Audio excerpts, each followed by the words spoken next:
Assalamualaikum Bang Nuim Hayat. Waalaikumsalam warahmatullahi wabarakatuh. Apa kabar? Sehat di sana menjelang zuhur ini ya, siang hari ya? Masya Allah. Alhamdulillah. Wih. Bang Nuim, ini Australia punya orang terkaya namanya Gina Reinhardt. Tapi ujung-ujungnya warisan menjadi masalah ini. Nampaknya banyak orang, ini orang tajir ini kok urusan warisan tidak dipikir atau dipecah dari awal atau bagaimana Bang Nuim melihatnya tentang harta berharta ini Bang? Barangkali ini menjadi pelajaran ya, pelajaran untuk kita karena kita memang tidak punya harta. Tetapi masalahnya kita memiliki suatu hukum namanya hukum faraid. Wah, itu. Hingga ini diatur dengan sangat keras ya, sangat keras dalam Islam. Tegas. Masalahnya juga banyak yang mengatakan, banyak ulama yang mengatakan sebenarnya yang dianjurkan itu adalah membagi harta itu sebelum kita wafat. Jadi orang tua yang punya itu membagi ini untuk memberikan semacam kenyamanan.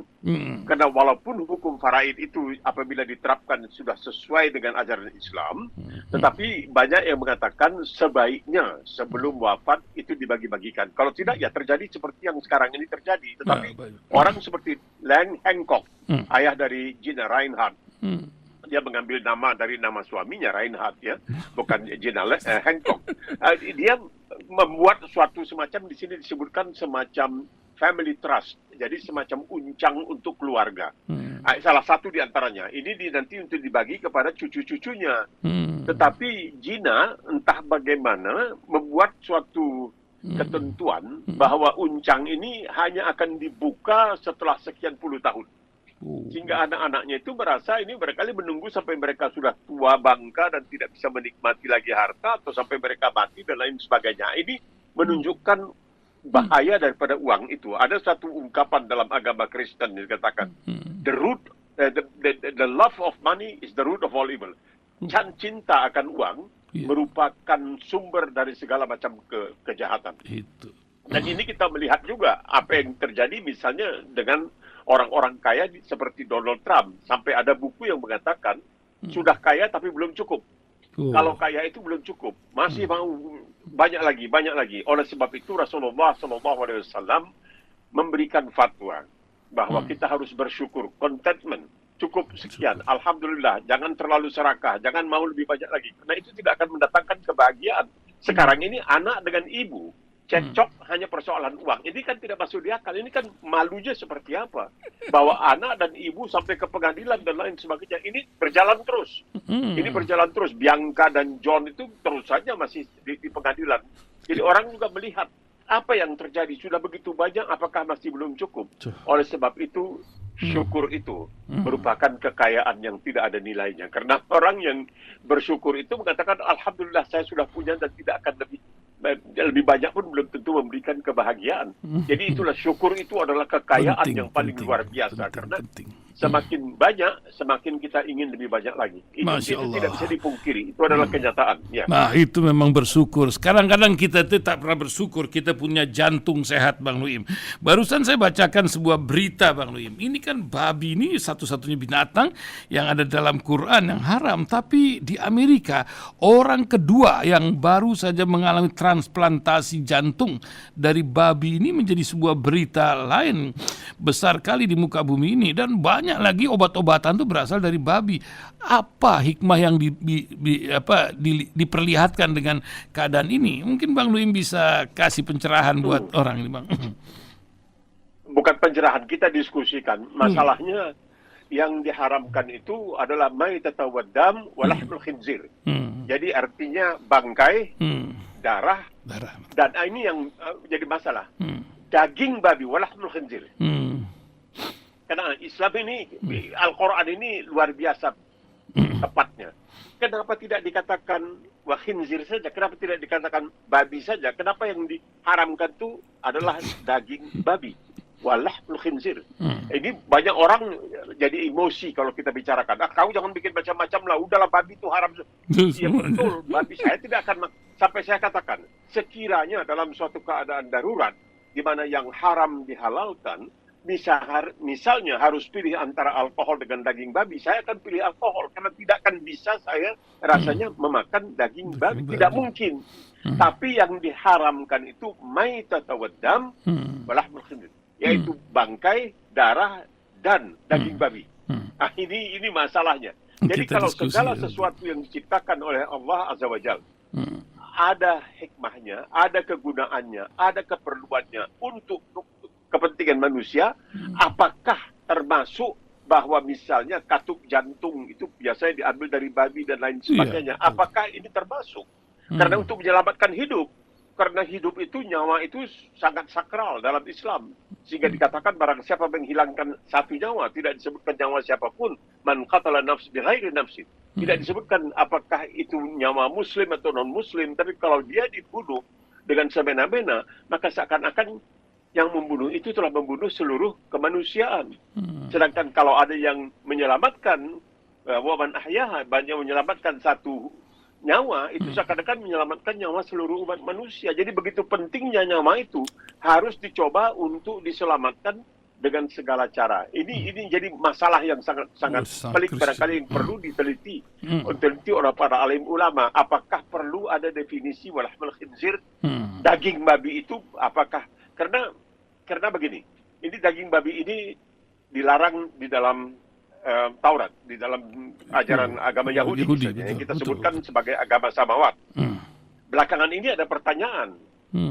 Kalau demikian, bukankah Isa bin Maryam atau yang disebutkan Yesus adalah orang Yahudi, tapi kenapa misalnya orang Kristen makan babi, sedangkan di dalam perjanjian lama ada ayat yang mengatakan bukan makan, jangan dekati babi.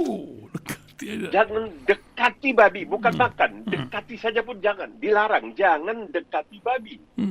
Itu disebutkan bukan pig ya, di dalam Bible disebut swine. Jadi kata lain untuk babi, tapi artinya babi. Jadi masalah ini barangkali masih perlu diteliti oleh para alim ulama. Apakah walahmul khinzir ini, karena begini, kalau ada yang misalnya berani menghalalkan yang haram dan mengharamkan yang halal, Rasulullah SAW pernah ditegur dalam Al-Quran ketika mengharamkan madu untuk menyenangkan hati salah seorang istrinya. Turun ayat, kenapa kamu berani mengharamkan sesuatu yang dihalalkan oleh Allah Subhanahu wa taala. Jadi ini masalah ini memang, tapi di sini adalah penyelamatan jiwa manusia, penyelamatan nyawa manusia itu begitu penting. Sehingga man qatala nafs bighairi nafsin aw fasidu fil ard faka'annama qatala an-nas jami'an. Barang siapa menghilangkan satu nyawa tanpa pembenaran, maka seakan-akan dia menghilangkan nyawa seluruh kemanusiaan. Masya Allah. Jadi bukan disebutkan soalnya. Ini bukan hanya nyawa muslim ya, tapi betul, nyawa seorang manusia. Karena ini dia. Di dalam menarik sekali bahwa ayat pertama dalam surat An-Nisa itu adalah tentang asal-usul manusia. Dari satu ayah, satu ibu. Adam dan Hawa. Alaihissalam. Jadi ini menceritakan, itu ayat pertama di dalam surat An-Nisa. Menceritakan tentang asal-usul manusia. Yang kemudian oleh Al-Quran dikatakan, walaqad karramna bani Adam. Dan kami muliakan anak cucu Adam. Jadi manusia itu punya nilai yang luar biasa, karena sebagaimana suka dikatakan para banyak alim ulama dan ahli-ahli tentang Islam dan juga bukan muslim mengatakan bahwa Islam itu adalah rahmatan lil alamin. Ini untuk seluruhnya. Jadi kata Muhammad Asad, ini termasuk segala hak yang ada di bumi dan di langit ini. Segala yang ada di bumi dan di langit ini ada rahmat, itu didatangkan Rasulullah itu sebagai suatu rahmat untuk mereka semua. Jadi bukan hanya terbatas untuk satu kelompok, satu golongan, tidak, tapi untuk semua manusia. Ya, luar biasa. Ya, ini untuk penyelamatan manusia juga di PBB ini lagi uring-uringan, Bang Nuim. Ini Guterres ini Sekjen PBB lagi teriak dunia makin gawat, PBB perlu dirombak. Anggota 192 negara, Indonesia diantaranya, walaupun Pak Presiden kita ini tidak pernah datang langsung ke sana dalam perhelatan yang sedang ramai ini.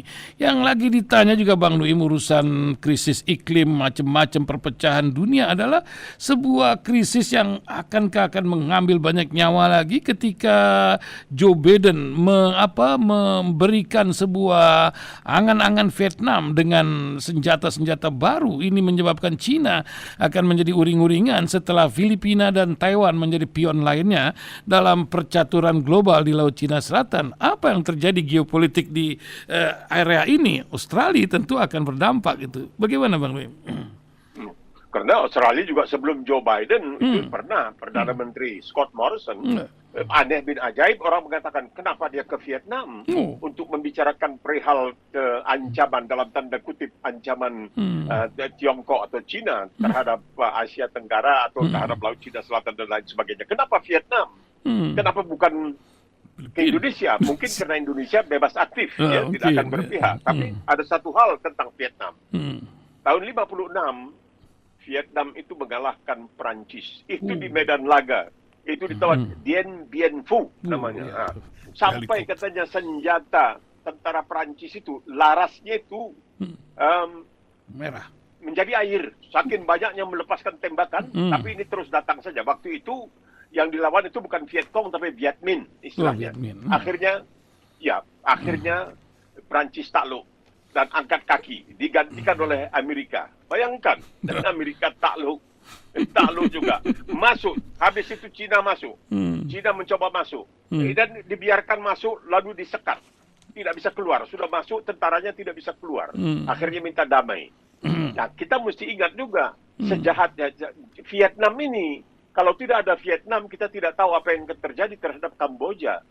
Yang di waktu itu diperintah oleh Pol Pot, yang ingin kembali ke tahun 0.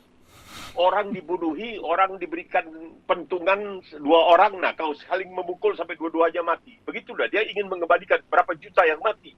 Berapa juta yang mati. Pada waktu itu, ada yang mengatakan, bagaimana ini kemanusiaan kita ini? Sebagai bangsa di Indonesia, apakah kita juga harus ikut turun tangan? Oh, kita tidak mau campur urusan negara lain. Nah, Vietnam masuk, Pol Pot disingkirkan. Kalau tidak, entah apa yang terjadi dengan bangsa Kamboja. Nyawa yang melayang begitu banyak, jutaan yang mati. Jadi Vietnam ini bukan sembarangan, karena belakangan ini ada satu kajian yang mengatakan bagaimana mungkin bahwa 1 hektar padi, tanaman padi di Vietnam itu bisa menghasilkan lebih banyak beras daripada tanaman padi dalam area yang sama, dalam wilayah yang sama. Jadi Vietnam ini memang luar biasa, dan dia punya masalah juga dengan Tiongkok. Ini persoalan di Laut Cina Kepulauan Spratly. Nah, didekatilah seperti yang dikatakan oleh seorang negarawan India sekitar 3.000 tahun yang lalu, Kautilya, bahwa musuh dari musuh saya adalah sekutu saya. Nah, jadi kalau Tiongkok ini memang dengan Vietnam kurang akur, ya Amerika dengan Tiongkok kurang apa, wah oke, ini bisa menjadi sekutu. Cuma masalahnya sekarang begini, Bung Ihsan. Masalahnya sekarang ini, hari ini ada laporan yang menceritakan, mengisahkan, ini dari koran Singapura, The Straits Times, bahwa sekarang ini sindikat kejahatan dari Tiongkok itu gentayangan di sejumlah negara Asia Tenggara. Indonesia belum disebut. Belum atau tidak disebut. Tapi di Singapura, Kamboja, Filipina, ini mereka sudah mulai gentayangan. Ini mereka luar biasa dahsyatnya ini. Mereka jumlahnya cukup banyak. Ya, ini sindikat kriminal. Melakukan macam, termasuk judi online.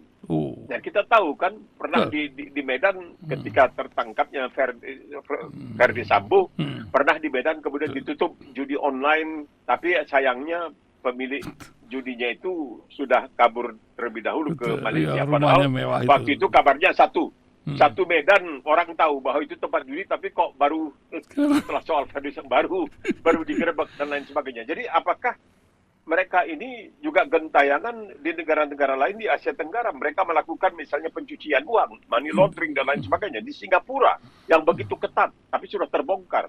Di Filipina, di Kamboja, itu soal-soal apa istilahnya itu, memperbudak orang-orang yang dibawa ke Kamboja, termasuk ada yang dari Indonesia juga yang dibawa ke sana. Iya, itu betul. juga adalah keterlibatan dari sindikat kriminal dari Tiongkok ini. Bukan itu saja. Tapi hari ini juga ada laporan yang mengatakan bahwa sebuah negara Skandinavia, kalau tidak salah saya Norwegia, menangkap seorang mahasiswa asal Malaysia yang waktu itu sekolah di Australia, di Melbourne. Tapi dia rupanya didekati oleh intel barangkali, nggak tahu dari mana, bukan dari Australia, tapi dari luar negeri. Dikatakan ini, mereka tidak mau menyebutkan dari negara mana, cuma dikatakan dari etnis tertentu. Yang dari Malaysia juga etnis tertentu. Nah, setelah dia belajar di Australia, dia dikirim ke sana untuk memata-matai negara di Skandinavia itu dan tertangkap. Jadi ini kita melihat nampaknya ada suatu kekuatan, sesuatu oleh etnis tertentu di dunia ini yang ke jari jemarinya, ya ibarat sotong barangkali atau oktopus itu kemana-mana dan berbahaya sekali. Jadi bukan hanya secara resmi misalnya, tetapi juga secara tidak resmi melalui kejahatan-kejahatan melakukan hal-hal yang tidak menguntungkan negara-negara di Asia Tenggara. Luar biasa ini. Tapi sementara itu Bang Nuim, ya, Amerika dengan segala ambisinya ternyata di dalam negerinya pun rapuh dengan keadaan yang baru saja dibentuk ini, masalah kantor pencegahan urusan tembak menembak ini. Di 2023 saja telah terjadi 500 penembakan, 30.000 kematian akibat senjata. Ini kan luar biasa dan di tengah orang yang sakit jiwa mungkin banyak di negeri sana itu, harusnya kita mensyukuri juga tinggal di negeri Melayu kita ini. Apa yang Bang Nuim lihat dari fenomena ini, Bang Nuim? Banyak ini yang mati dari peperangan. Setahun ya. Coba Bung Nisan coba lihat. Kalau ada film-film cowboy, orang yang pakai satu pistol, mereka pakai 2 pistol, ya kan? Kalau cowboy Amerika 2 pistol kiri kanan. Nah, masalahnya ketika mereka berevolusi melawan Inggris, di situ luar biasa, sehingga kabarnya semboyan Laskar Rakyat yang mengatakan merdeka atau mati itu dicontoh dari seorang Patrick Henry kalau tidak salah namanya di Amerika ketika berevolusi melawan Inggris. Give me freedom of give me death. Kasih aku kemerdekaan atau beri aku kematian. Nah, di dalam pasal kedua Undang-Undang Dasar Amerika itu ada dikatakan the right to bear arms, hak untuk memiliki senjata, dan ini tidak pernah dihapus. Ini tidak pernah diamandemen. Jadi orang di Amerika itu mengatakan saya punya hak sesuai dengan konstitusi, fatwa di dalam konstitusi, dalam undang-undang dasar bahwa saya punya hak untuk memiliki senjata. Dan memang karena Amerika itu menganggap dirinya berevolusi dengan kekerasan dan ketika membuka daerah di barat sana juga dengan kekerasan pistol Colt dan lain sebagainya. Itu saya katakan di negara lain orang punya satu pistol, di Amerika itu kalau lihat film-film Amerika itu mesti pakai 2 pistol. Jadi kecintaan akan senjata ini karena ada teori yang mengatakan begini. Kalau sekiranya seseorang dihukum, kalau ada sekiranya seseorang menyalahgunakan senjatanya, kenapa katanya orang lain yang tidak menyalahkan senjata itu harus juga dihukum dengan peraturan yang tidak membolehkannya atau mengizinkannya untuk memiliki senjata. Kalau dikatakan bahwa senjata ini mematikan, lah banyak juga kecelakaan lalu lintas. Kenapa nggak dilarang itu mobil? Jadi mereka melihatnya itu dari macam-macamnya. Orang seperti Donald Trump tidak akan mungkin mau melarang senjata. Karena apa? The Rifle Association, ini ada satu organisasi dulu pernah dipimpin oleh seorang aktor Hollywood, yaitu Charlton Heston. Ini punya daya lobby yang sangat luar biasa. Dia bisa memberikan santunan-santunan kepada para anggota Kongres, anggota Senat, dan umumnya yang mereka bina itu adalah anggota-anggota dari Partai Republik yang dianggap memang agak kanan, agak garis kanan dibanding dengan Demokrat. Nah, ini yang menyulitkan. Dan senjata itu sayangnya memang kita kan selalu mengatakan hati-hati dengan senjata. Senjata itu ada setannya. Nanti bisa. Jadi jalannya lain kalau digunakan. Iya. Tapi ada satu pandangan yang mengatakan begini. Kalau misalnya semua orang di Amerika punya senjata, maka orang yang punya senjata itu akan berpikir 2 kali sebelum melakukan penganiayaan, terhadap orang yang dia ketahui juga punya senjata. Jadi ya agak sulit sebenarnya. Nah, yang perlu dibangun di sini adalah mental orangnya. Barangkali itu yang paling penting dibangun adalah mental. Kalau tidak, ya itu terjadi. Gangguan-gangguan mental itu bukan sekarang hanya terjadi di Amerika Serikat. Di banyak negara juga gangguan mental terhadap anak-anak muda boleh dikatakan itu juga sangat luar biasa. Besar. Ya, Masya Allah. Bang Nuim, ini kita ini sekarang 25 September, 5 hari lagi 30 September. Sebuah kenangan dirawat oleh bangsa Indonesia. Partai Komunis Indonesia dalam sebuah gerakan di mana komunisme, kalau kita lihat sekarang beberapa negaranya pun akan mengirim hampir 1.000 orang buat operator kereta Jakarta-Bandung, juga mungkin beribu orang lagi buat mengoperate dari Rempang Eco City, sebuah industri dari negeri yang katanya komunis akan terjadi. Apa yang Bang Nuim lihat, mengenang, merasakan, dan memberitakan berita-berita tentang komunisme itu mungkin menjadi ingatan untuk pendengar. Silakan Bang Nuim. Kita lihat di banyak negara bahwa komunisme itu secara berangsur-angsur boleh dikatakan sudah sangat surut. Ya. Bahkan kita lihat di Kuba misalnya, yang bertahan terus itu adalah Korea Utara yang laksana kerakap di atas batu, hidup segan mati tak mau. Oke, di Tiongkok sendiri Deng Xiaoping sudah mengatakan oke lah, ya, dalam bidang politik dan sosial kita komunis, tapi dalam bidang ekonomi kita mesti keluar dari kungkungan komunisme. Dia ibaratnya sebagai kucing, tidak menjadi soal apa warna kucingnya asal dia tangkap tikus. Jadi apa sistem ekonominya tidak jadi soal asalkan ekonominya berkembang. Tapi kalau dikatakan apakah komunisme ini akan, tidak juga. Karena apa? Orang sudah semakin sadar akan kebebasan berpendapat.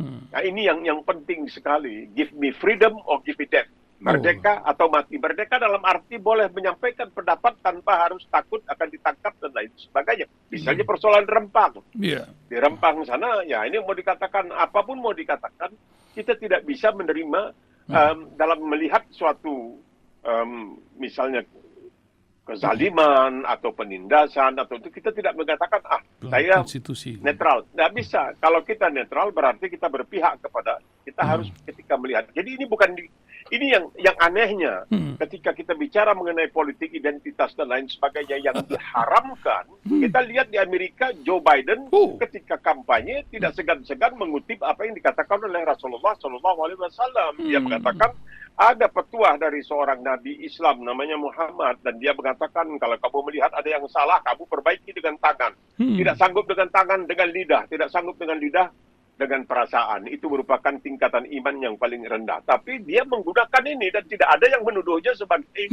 politik identitas, ayat dan mayat. Dan tidak ada. Ini karena ya kalau mau jujur, Islam itu dunia akhirat, bukan hanya akhirat saja, tapi dunia akhirat. Jadi kalau melihat keadaan seperti ini, kita juga harus kemudian mempertimbangkan kembali apakah kita akan hidup dipandu oleh apa. Nah, tadi bicara mengenai persoalan G30S. Sekarang ada yang mengatakan tidak bisa kita menyalahkan PKI. Ya karena apa? Mungkin mereka sudah lupa. Kita kan bangsa pelupa, cepat lupa. Hari ini berdiri di belakang Soekarno tanpa reserve. Besok gajang Soekarno. Berdiri di belakang Pak Harto tanpa reserve. Besok ganyang KKN Soekarno dan sebagainya. Soeharto. Ya itu kita, itu bangsa kita. Ada bagusnya barangkali tidak dendam.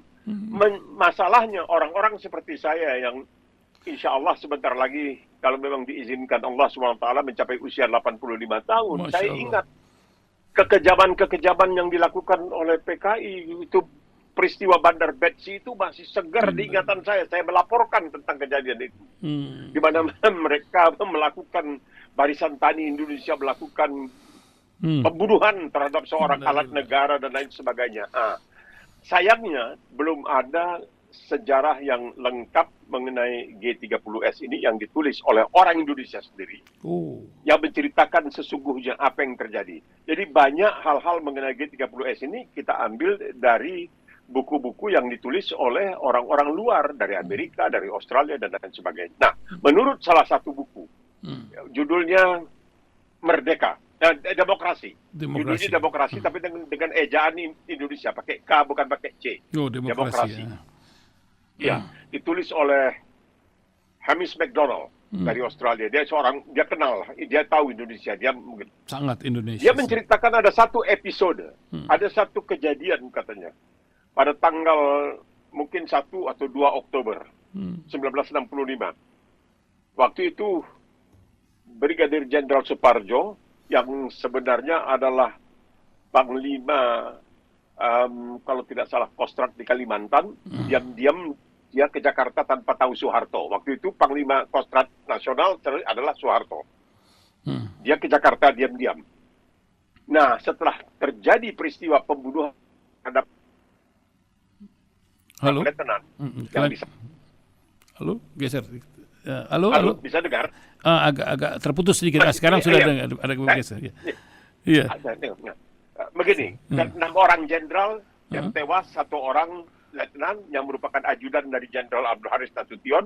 Nasution selamat, dia tewas. Ini bagaimana cara menjelaskan semua ini? Ketika ini terjadi, ketika 6 orang jenderal tewas, dibunuh, dilempar ke lubang buaya dan lain sebagainya, dan 1 letnan juga ikut terbunuh, diceritakan oleh Hamish McDonald bahwa Suparjo kemudian menghadap Soekarno di Halim Perdana Kusuma.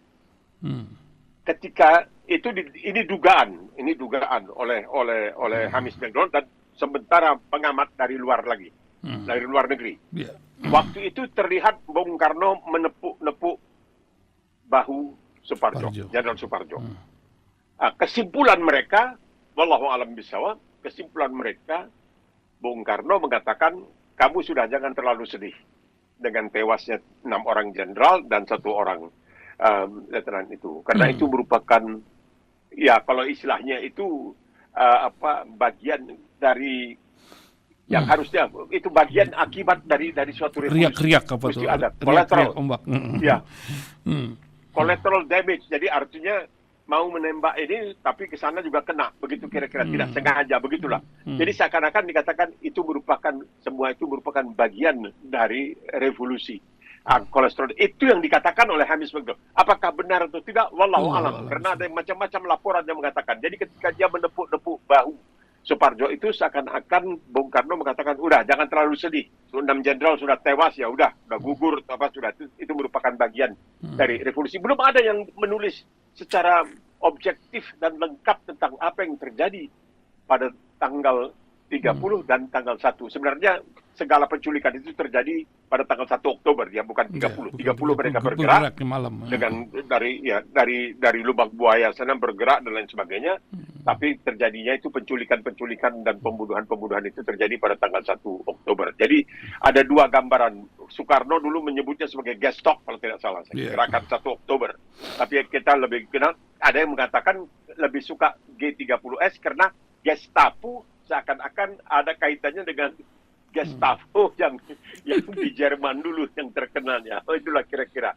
Ya, jadi perlu ada penulisan sejarah lah oleh sejarawan yang memang mampu menggali kembali. Sayangnya mereka kan tidak hidup, di antara mereka itu banyak yang belum lahir pada waktu itu.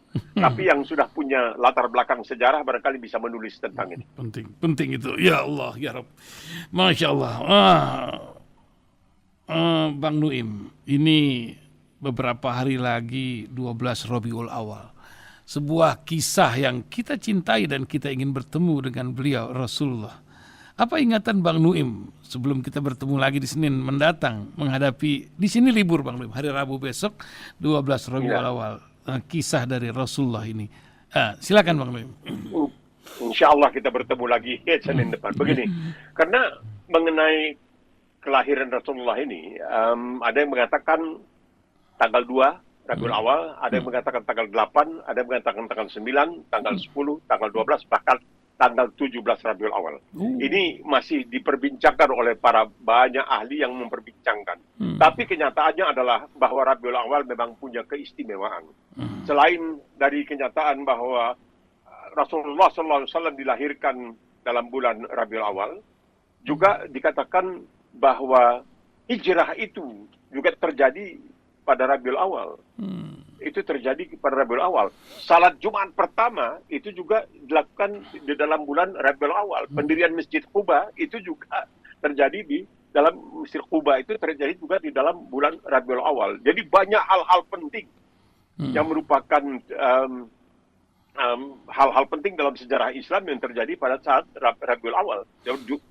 Salat Jumat pertama, masjid pertama, dan tentunya lahir. Dan ketika hijrah Rasulullah dari Mekah ke itu juga terjadi dalam bulan Rabiul Awal. Jadi itulah penting dari Rabiul Awal itu yang sekarang ini selalu kita katakan bahwa itu hari lahir Rasulullah. Ini kita tahu kalau di Arab Saudi sendiri mereka tidak pernah merayakan ini karena takut menjadi semacam ya syirik dan lain sebagainya. Jadi mereka mengatakan bahwa kebanyakan cendekiawan Muslim berpendapat bahwa beliau pada usia ketika 63 itu jadi yang terjadi munculnya Islam itu adalah atau akhirnya berkembangnya Islam itu sebenarnya terjadi di Madinah, yaitu dalam bulan Rabiul Awal ketika Rasulullah sampai di Madinah. Dan di situ turun ayat pertama yang mengatakan sesungguhnya Allah SWT tidak akan mengubah nasib sesuatu kaum sampai kaum itu sendiri mengubah nasib. Innallaha la yughayyiru ma biqaumin sampai mengubah nasibnya sendiri. Jadi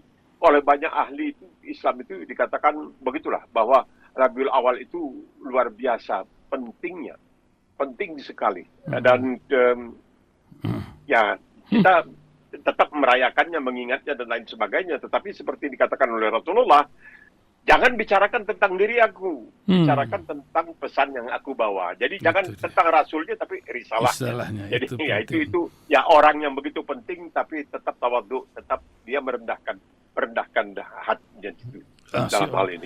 Masya Allah. Ini satu tambah ini Bang. Ada pendengar ini titip pertanyaan, tolong ditanyakan sama Bang Nuim sebagai orang yang ahli dalam berkomunikasi. Bagaimana tentang teori pengalihan isu Bang terhadap berbagai persoalan pokok negeri ini?